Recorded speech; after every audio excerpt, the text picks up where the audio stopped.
Hi friends, இன்றைக்கி வெண்டைக்காய் தொக்கு எப்படி செய்கிறதுன்னு பார்க்கலாங்க. அதுக்கு 300 கிராம் வெண்டைக்காயை கழுவிட்டு தொடச்சி இந்த மாதிரி கட் பண்ணி வச்சுருக்குறேங்க.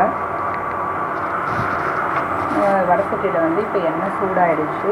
இப்போ இந்த வெண்டைக்காயை இதில் சேர்த்துருங்க.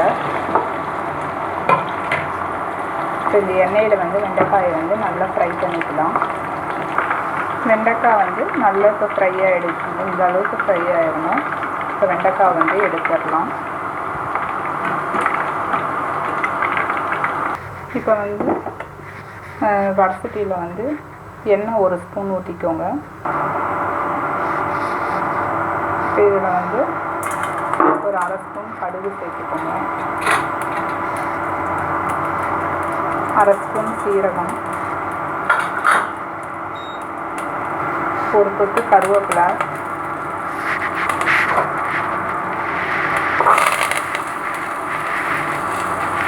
பெரிய வெங்காயம் ஒரு வெங்காயம் கட் பண்ணி சேர்த்துக்கோங்க. இப்போ வெங்காயம் வதங்கிடுச்சு. இதில் ஒரு 3 தக்காளி அரைச்சி சேர்த்துக்கோங்க.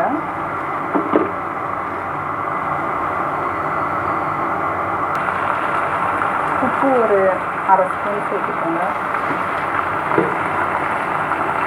மஞ்சள்தூள் ஒரு 1/4 ஸ்பூன்.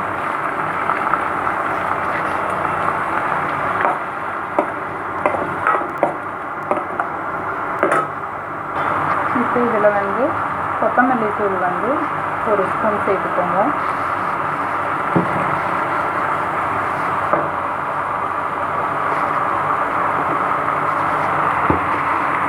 குழம்பு மிளகாத்தூள் ஒரு 1/2 ஸ்பூன்.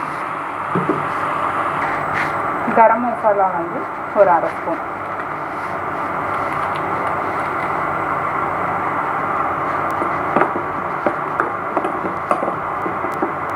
இந்த மசாலாலாம் சேர்த்து ஒரு நிமிஷத்துக்கு வதக்கி வச்சுங்க. இப்போ இதில் ஒரு 3 ஸ்பூன் தயிர் சேர்த்துக்கோங்க.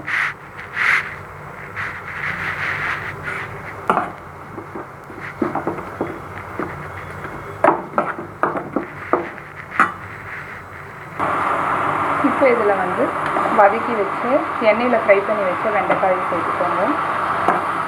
வெண்டைக்காய் சேர்த்து ஒரு நிமிஷம் வதக்கி விட்டிங்கன்னா போதும்.